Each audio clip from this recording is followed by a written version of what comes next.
Nilikuja Kirira nikiwa na 12. Kirira wamefanya mingi sana. Sponsoring girls. Stop it! Squad 300 and above. Stop it! Girls are given an opportunity in the society.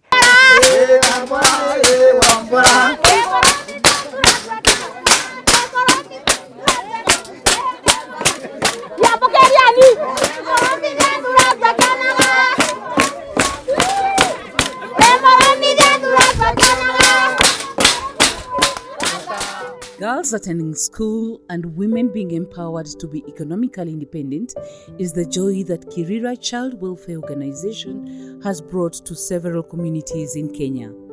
These communities include Tangulbei in Baringo County, Kuria in Migori County, and Tharaka in Kitui County. The joy has been brought about through an anti-female genital mutilation campaign that Kirira Child Welfare Organization runs every year during the months of June, July, and August. The theme for this year's campaign is Spot It, Stop It.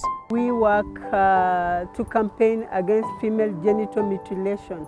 Actually, FGM gets the cream, the top part, the top layer of a woman's body.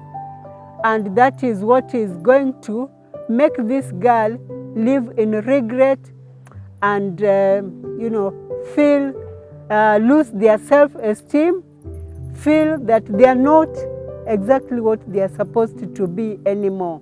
When mothers come to deliver, at times we come across the FGM cases. You find a mother has come, then he was done FGM. Majority, they tell us that maybe they were done when they were at a younger age, so they were not aware. Mimi nilikeketwa. Hiyo ni dhuluma ambayo ilinifanya mimi kupoteza maisha yangu yote na lengo la maisha. Katika jamii ambayo nilikuwa nimezaliwa kama jamii maskini, waliniona kwamba mimi ni mali. Na alibatana wabakura. Bakurire. Boni mbura chiago. Bakura. Na rwana naru batanwa ukethira mbakwatho bakirwa muikarie na ndaka mwarwa tene taraie na ndaka nontu atanwa akuririo auragwa nde rwana ruita vera buigatano nontu batani bukwebenyangi natio twatani tutakomenya ndi ukekireo mwana guchoma kichomo kyo gutano wako akiwata gugia akithi kwandikwa kwako. When a girl was undergoing female genital mutilation, there were teachings that were accompanied by this, where before the girl underwent FGM or female genital mutilation, she was taught the roles of a woman, irrespective of her age, that a woman is not supposed to talk before men, a woman is not supposed to maybe do some of the activities that even men do. So, and through this, there were questions like, why do you think a woman is not supposed to talk? Do women have views? They would say yes. But then why can't you put across your views? Because we are told not to talk before men. Utana kwendi, patana kwa natubembe, tatutu. Ndika wembe takaka. Ndika wembe wakaiko batana wana kwendi huko. Batana watu. Ini na baitana wa muthenya. Anamuwatani anamutano, anamuwatani tutina ko batana kirono wakati wa maronga ni nataniro. Indi bagocha gano ndo kanya mutaka. Taka ya kunde kila muntu ndo tu. Ubwa yangarama ne taka yangarama. Ngi kanya mutaka munekere mwero tiko myana mwanga ayibe. Indi ali bagwi ndio batana wana tukwembe sasa. Na mwari kitano tibwega muntu kwira wali bagatano. Anawe bukunira murungu ko mwari atire doti natano. Anoro tana kwa. Ko na meo ya murungu muntu ingie nanga yimete mwari tigatano. Nyame akaga ora kwa itakoleo kona kirutu. Ubutebwega. The Kirira Child Welfare Organization upholds human rights. It wants to stop this harmful cultural practice that violates a person's right to health, security and physical integrity, freedom from torture, cruel human degrading treatment, and the right to life in the event that the procedure causes death. The main agenda to stop this backward, weird, barbaric act that affects the girls, we need to sensitize and make sure the first people we bring on board are also parents. We have women groups in the different areas we work with. They look out for girls who are threatened with female genital mutilation. They look out for girls who have been abused physically or sexually. They look out for girls who want to be taken for early marriages. Walinasimisha tohara ya wasichana. Baba alikuwa ananiforce nitairiwa. Nilipouliza faida yao, walisema tu just because the community walikuwa wanapenda na watu wa samani walikuwa wanafanya. Because niliuliza hata my grandmother. Na akaniambia walikuwa wananiforce niende, but nikamwambia hii ni time ya si kama muda wenu wakati wenu. Sasa tukubaliwe tena. What the government has done is to ensure that the legal framework is put in place. And His Excellency the President has directed that FGM must end by 2022. The approach that has really assisted us most is the idea of the rescue center. We constructed a rescue house. The rescue house is for the purpose of supporting the vulnerable and needy children in the community and in the country at large. The government has put in place structures which will foresee the implementation of this practice. And therefore, through the Ministry of Gender, we have the county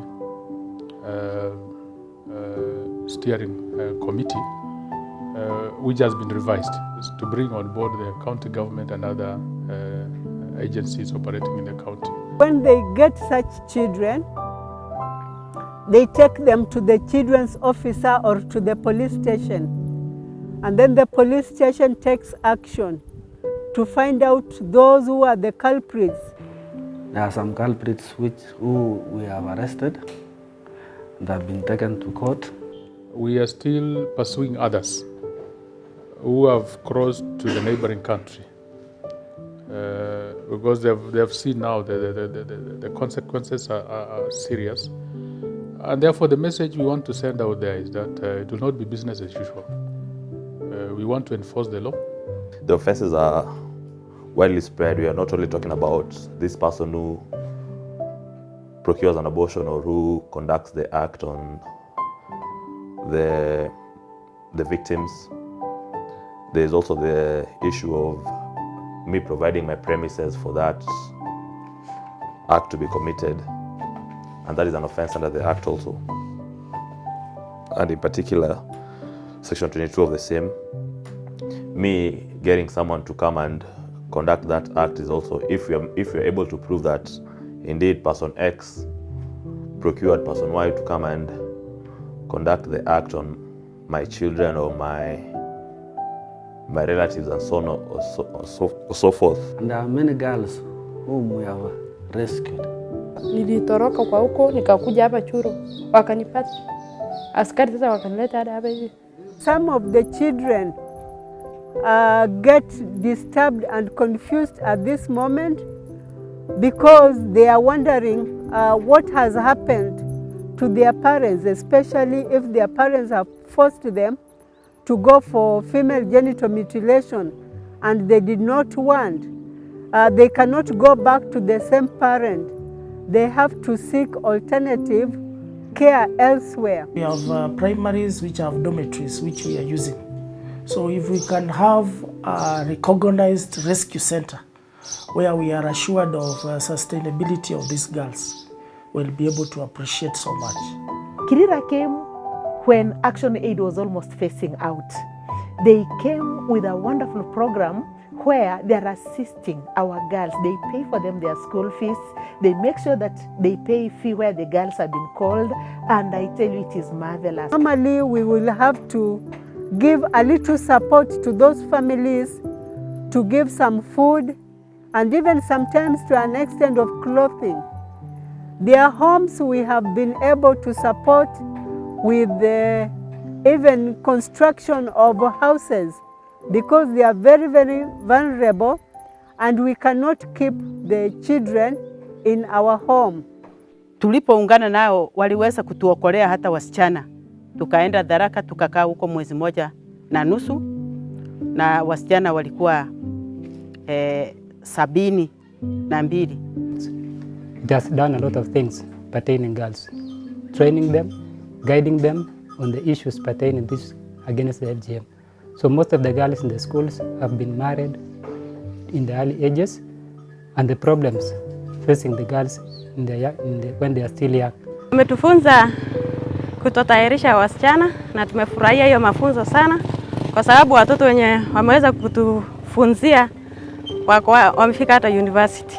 I managed to score a mean grade of B+, where I qualified, B- where I qualified to join the Esta University. Kirira also chipped in, where they are taking students who are qualified to join universities, and also they assisted in paying their school fees. I want to again start by appreciating Kirira, because amongst those 9 classrooms, Kirira Child Welfare Organization has put us one classroom. It has also brought us a very big tank, 10,000 liters, and we are very much grateful. Mimi kilichonisaidia ni kwamba niliingia katika shirika mapema, likanionyesha, likanifunza, likanipa loans, nikajitegemea hata mpaka nikapeleka watoto shule. Kirira was registered as a local non-governmental organization in 2008, and we have been operating our activities to include project implementation, to include anti-FGM club, that is which covers for small girls that are still in primary school. These are the girls we mentor and nurture to become role models in the community. Female genital mutilation has no health benefits, and it harms girls and women in many ways. Some of the complications they are likely to face include urinary problems, painful menstruation, sexual problems, increased risk of childbirth complications, and psychological problems. FGM cannot add value to their life, because when they are in the job market, when they want promotion, they'll not be asked to produce FGM certificates. They'll be asked to produce their KCSE or college certificates. Therefore, this FGM does not really add any value to their education. We have a number of non-state actors, and one of them is Kirira Children Welfare. They are based in Tharaka, and they have other programs in Tangulbei and Kuria East and Kuria West. They've done a lot. I've been in partnership with Kirira since 2009, and I've been campaigning against female genital mutilation. As the government of Kenya, we are trying to eradicate the practice by the use of chiefs and nyumba kumi. Nyumba kumi being the cluster-like systems where we try and know every girl who is in school, who is underage, and also by just talking to the girls through awareness, and also partnering with NGOs such as Kirira and other organizations that try to fight this practice. One observation is that the local leaders, particularly the elected leaders and the elders, are not very, very committed, and we want to see them coming out strongly to condemn this practice. And therefore we'll be engaging with them. So far the anti-FGM board has engaged with the pastors, the church elders last week, and also the local community elders.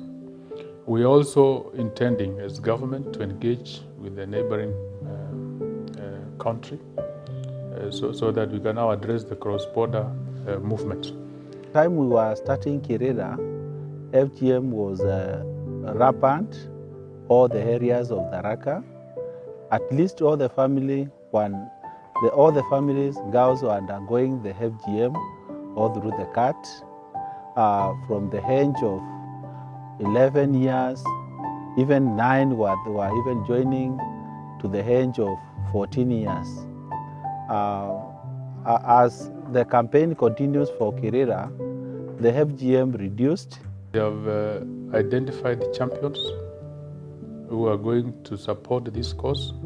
One in sensitizing the community, also identifying those young girls so that we can reach out to them. Refrain from female genital mutilation. The boys to encourage their sisters not to go for FGM. The girls to remain steadfast in their fight against FGM. The mothers to restrain themselves from making the girls to go for FGM. And the fathers to stop providing for the ceremonies for FGM. Nyomba Kirira ngarakine cha nyoma namba kasi nene ke Kirira mbolo galwe cha keshir agate kwe cha dom akwalwe cha solen ag kwalwe cha tangi karam yoman matendi no kaswe cha mba Kirira cho ke we cha cho karamach ngarakine cha nyoman lende cha sera nyoman Kirira.